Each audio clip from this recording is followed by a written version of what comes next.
Hi, welcome back to How to Live Your Best Codependency-Free Life in Quarantine. My name's Sophie. I am the codependency coach for millennial women, and today I want to talk to you about managing and maintaining your boundaries even during quarantine. So I received a lot of questions about this issue from clients, and I want to remind everyone watching this right now that a boundary is something for you, not against someone else. So when you put a boundary in place, you are creating structure for yourself that creates safety that no one else is responsible for. So you're not trying to control other people, you're simply, like I said, setting up that structure for yourself to feel safe in any interaction. You are responsible for your own boundaries, which is a beautiful thing.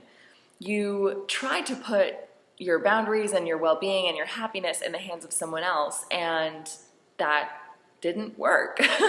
This is one of the hallmarks of codependency, is when we try and make other people responsible for how we feel, when we try and make other people responsible for maintaining our boundaries when we are too uncomfortable or too afraid to do so ourselves.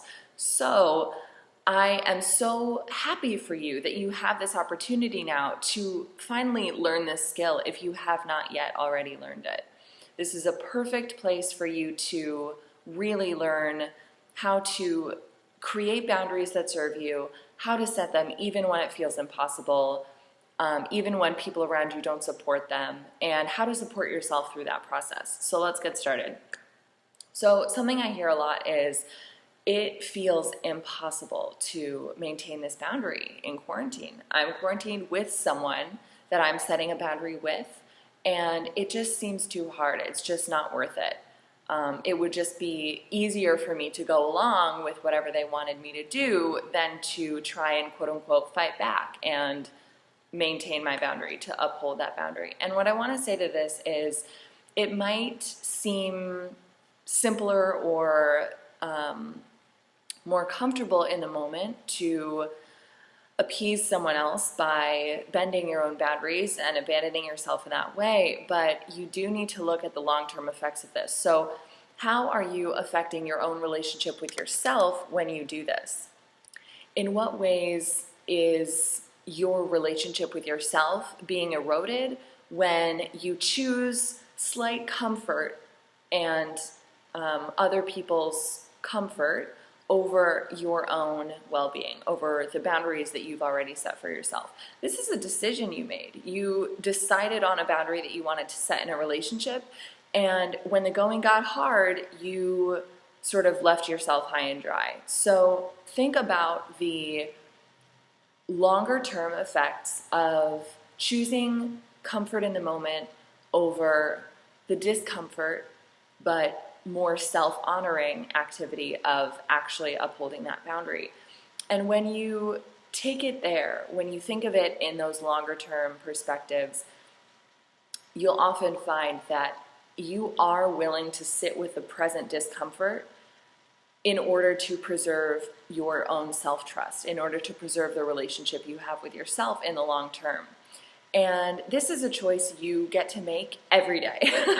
You can wake up and decide otherwise, and you can wake up the next day and decide that you'd like to maintain that boundary again. But just make sure to understand why you're doing everything you're doing and like your reasons for doing so. Have your own back, support yourself. That's another issue that I want to talk about, is a lot of times people are very worried about maintaining boundaries that are difficult because they don't feel supported by the people around them. And of course, this is natural, because boundaries aren't something that you create in order to serve others necessarily. Boundaries are something that you create to benefit you. And a lot of times the people around you are resistant to the boundaries that you're setting, even though they're healthy for you. Even if this person, loves you and cares about you, it might be hard for them when you set a boundary because it's not the way that they're used to interacting with you, or it's not the way that they're used to having you in their lives. So the best part about this is, once again, you get to learn how to deepen your relationship with yourself, how to come back to yourself, how to support yourself throughout this process, even when the people around you don't understand it, don't like it, aren't happy with it, don't want you to keep doing it. So sometimes when we feel called to bend a boundary, it's because we're wanting to get the approval from someone else that we aren't giving to ourselves. So if you feel yourself wanting to soften a boundary, it might be because you actually have grown to a point where you don't need to hold that boundary as tightly. It might be because you are feeling a lack of connection in one area of your life, and you know that you're safe enough to open up that boundary and to let that connection in. That's all well and good. But if you're wanting to soften a boundary because you don't know how to give that comfort and validation to yourself, so you think you need it from other people, that's when you want to reassess. That's when you want to say, oh my gosh, okay, I'm looking for this person to fill a space in my life that I'm not adequately filling. That's not their job. In fact, it's mine. How can I show up for myself in this way that I'm hoping they'll show up for me instead? You're trying to get this hit, this easy fix of approval or love or permission or validation from this other person by bending your boundary, when you could actually just give that to yourself instead. You just aren't practiced at it, so it doesn't feel as easily accessible right now. But I promise you, this is the perfect time to start practicing that. This is the perfect time to start really learning how you need to show up for yourself instead of relying on others to show up for you in that way. Another thing I hear a lot of clients asking about is the fear of setting a boundary. They say, well, I'm afraid. I'm scared to set this boundary. I'm scared to maintain this boundary when I have to see this person in quarantine 24/7. And I want to tell you here that your fear will thrive in vagueness and generality. And with specificity around what it is that you're afraid of, the fear will dissipate. So shine some light on that fear. Bring it out into the open. What exactly are you afraid of? Are you afraid of the discomfort? Are you afraid of violence, perhaps? Are you afraid of ridicule? Are you afraid of being told you're being too much? Are you afraid of your own judgment of yourself? Are you afraid? I mean, that's a huge one. Are you afraid that if you try and set and maintain this boundary, even when people around you aren't in support of it, that you yourself will feel shame or will feel judgment towards yourself? So get really specific about what it is that you're afraid of happening when you set and maintain this boundary in quarantine. And ask yourself, is this true? Can I handle this? How can I work around this? How can I show up for myself in this way so that I can maintain the boundary and dissipate the fear? A lot of times the fear is coming up because you are doing something uncomfortable, and of course your brain is going to try and keep you safe, or what it perceives as safe, by telling you that the discomfort is a sign that you're doing something bad. That the discomfort is a sign saying, turn back here, go no further. But with boundaries, this is often the opposite.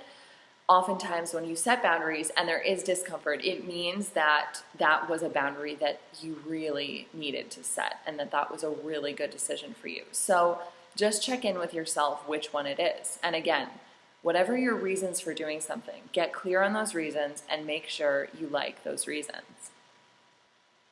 So to bring our lesson on boundaries in quarantine to a close, I want to remind you that boundaries are something you put in place to benefit you, not to oppress others, that boundaries are always your responsibility, and that is a beautiful thing, that boundaries are not necessarily always going to be accepted happily and lovingly by people around you, but that is okay.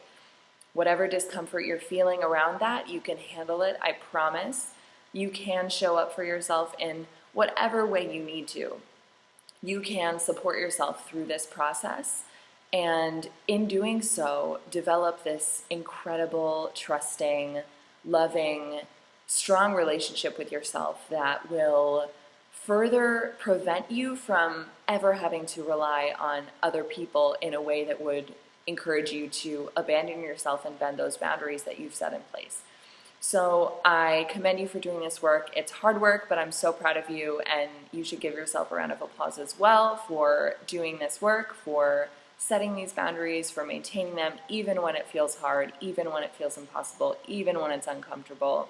You're sticking with it, and I know that you'll feel appreciation for yourself once you do this. So make sure to visit the website codependentmillennial.com. You can sign up for all of the emails to receive the PDFs, the worksheets that go along with all of these emails. They have tons of reflective questions for you to assess yourself throughout this entire process, how to really live a truly thriving codependency-free life in quarantine. I'll see you in the next video where I will teach you all about how to control your time, control your schedule, and control your focus. Have a great day. Bye.